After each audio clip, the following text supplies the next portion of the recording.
a ceasefire deal signed in Syria regarding the Syrian civil war. Every one of these international deals has winners and losers. In your view, who wins here?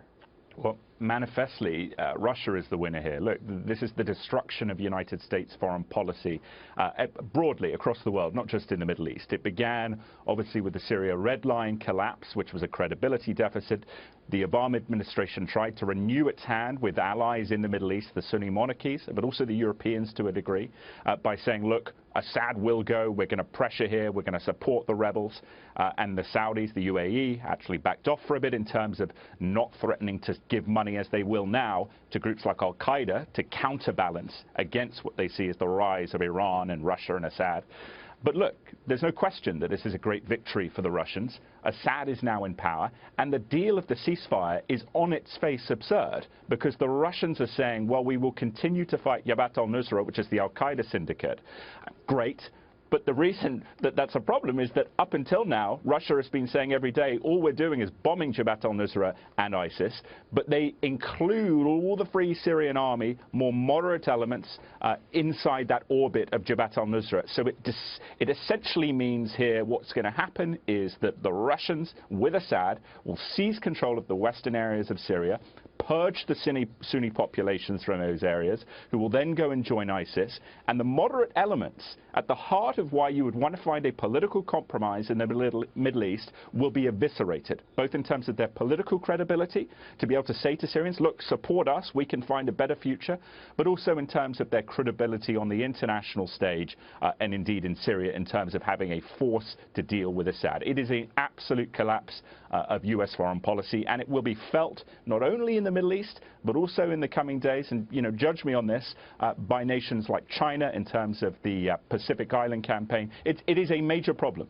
Well, and Assad is an ally, maybe a puppet of the Iranians. The Iranians, no friends of the Saudis. So what do the Saudis do as a result of this so-called peace deal? That is the big cruncher here. And what I think happens is that the Saudis now have no concern for the United States in terms of our ability to influence them in positive ways. So what they will do is retrench into politicized sectarianism, which is to say that they are likely to fund hardline groups on the periphery, but also covertly, probably with Al-Qaeda.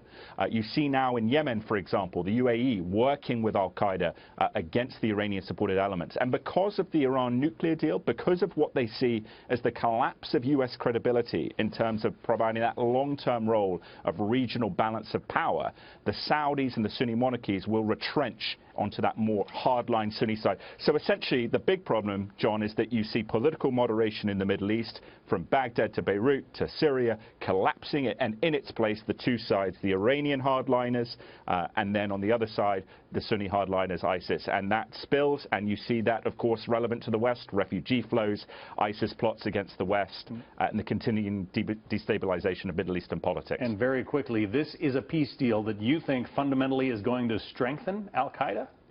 I do, because, look, I mean, it's going to leave Assad in power, and he's going to go and blitz and starve and barrel bomb with the support of the Russians, Sunni impoverished populations. And the Sunni moderate resistance will be desecrated by this, because that's what the Russians are going to do, and the administration knows it. And so where are a lot of those young Sunni men going to go? They're going to go to Al-Qaeda. They're going to go to ISIS. And again, there's that Saudi element in terms of fundraising. So history will not record this administration's foreign policy towards Syria in a very positive light, to say the least. We all remember when the president said Assad had to go. Tom Rogan from the National Review and the Daily Telegraph. Tom, thank you. Thank you, John.